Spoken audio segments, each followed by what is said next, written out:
Good evening, you are watching News Mongolian MNB World. I'm your host Jugdur Gambold. And for our top stories. Pope Francis to visit Mongolia on August 31st to September 4th.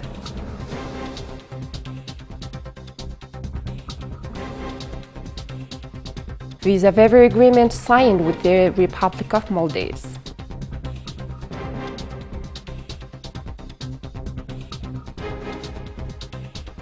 Educational contents extended to TV channels. For the news, stay with us.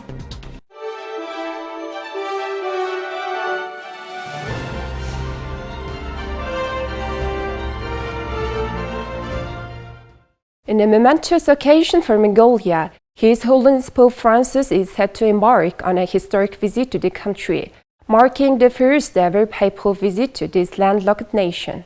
The visit, scheduled from August 31st through the September 4th, is expected to further strengthen interfaith dialogue, promote peace, and foster closer diplomatic ties between the Vatican and Mongolia. President Khurelsuk's invitation to Pope Francis underscores the enthusiasm and anticipation that Mongolia holds for this visit.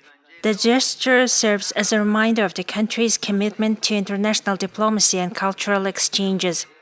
The visit is set to commence with an official greeting ceremony at Sukhbata Square, an emblematic location that will mark the Pope's arrival on Mongolian soil.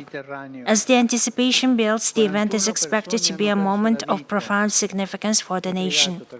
In the lead-up to the visit, meticulous arrangements are being made for crucial diplomatic interactions. Notably, President Khurelsuk will hold a meeting with the Pope, the Speaker of Parliament Andishatar, and Prime Minister Erdogan are scheduled to extend a courtesy call to the Pope. This diplomatic engagement underscores the importance of the Papal visit in strengthening diplomatic relations between Mongolia and the Vatican. With media attention expected to be directed towards the event, the Papal visit presents an opportunity for Mongolia to showcase its values of religious tolerance, unity, and harmony to a global audience. In the midst of this anticipation, Mongolia prepares to welcome Pope Francis and his message of unity, peace, and cultural diversity.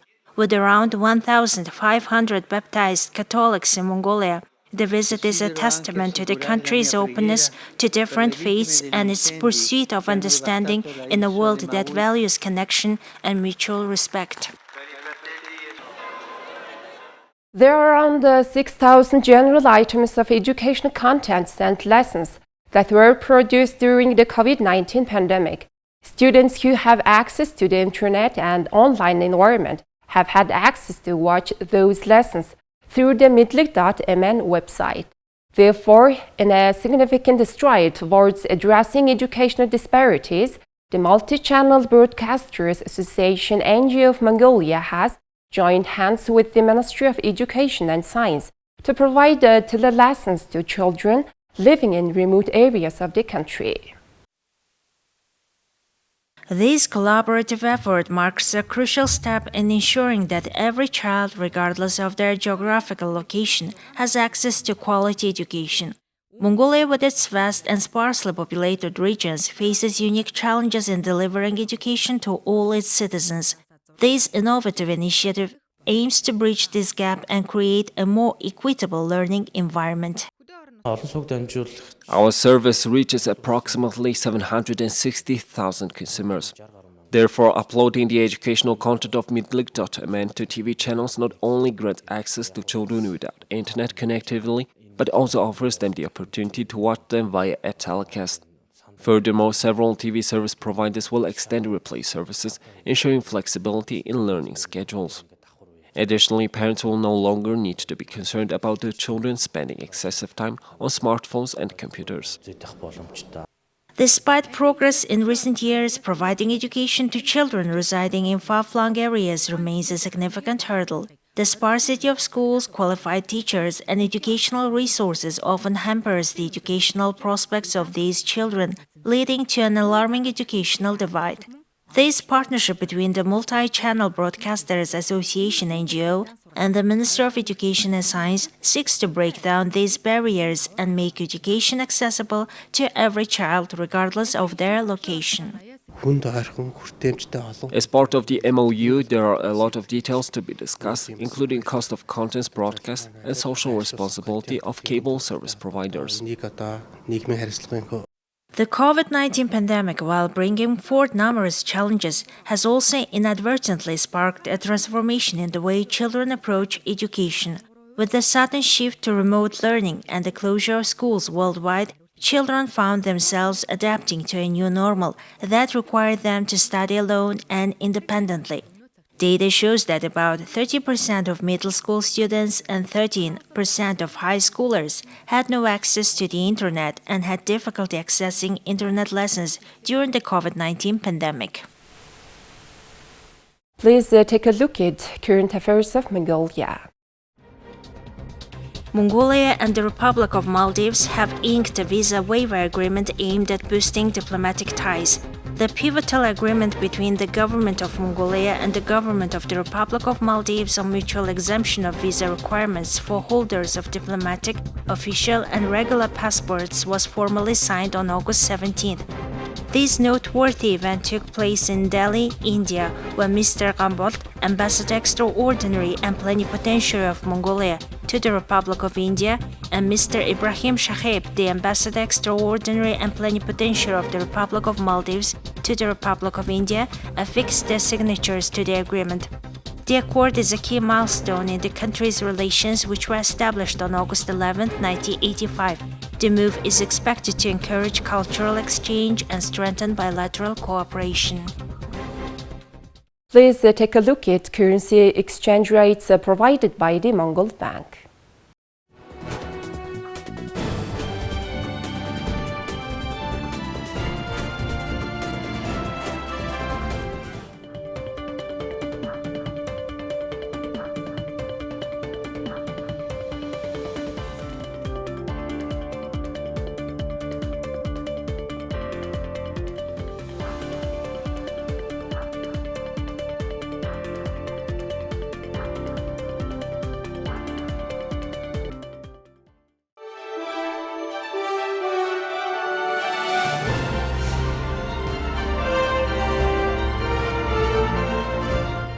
Please welcome back. You've been with News Mongolia on MNB World. Now here comes foreign news.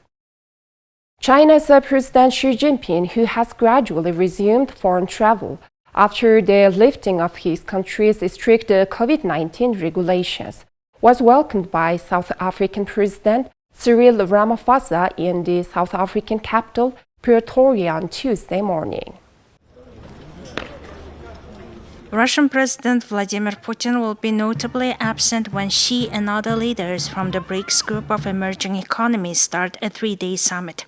The bloc, consisting of Brazil, Russia, India, China, and South Africa, is holding its first in-person meeting since before the COVID-19 pandemic.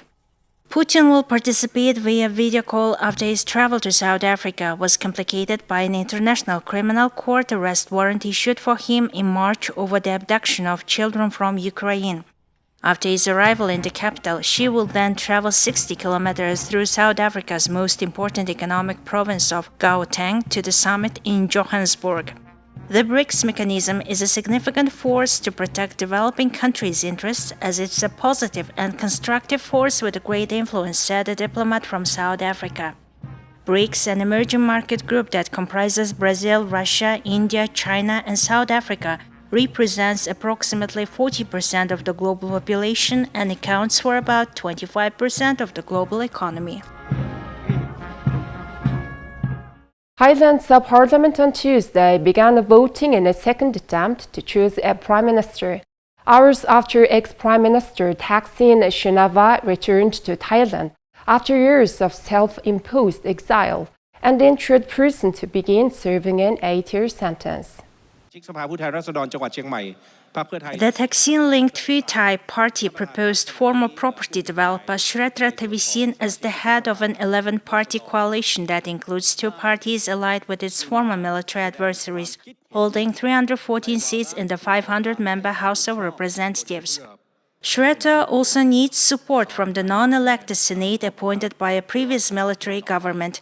Both houses of parliament vote together for prime minister under military-implemented constitution, and senators, like the army, see themselves as guardians of traditional conservative royalist values. Shweta is not a member of parliament and doesn't appear to be present for the vote. Pheu Thai is the latest in a string of parties formed by Thaksin or his allies, two of which were removed from power by military coups, resulting in years of upheaval and division that pitted a mostly poor rural pro-Thaksin majority in the north against royalists, the military and the urban backers. Thaksin has said his decision to return has nothing to do with the Pheu Thai party's bid for power, but many believe the party made deals with pro-military parties to facilitate the 74-year-old billionaire's return. Please take a look at weather forecasts for the world's major cities.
Well, that's all for today. Thank you for staying tuned.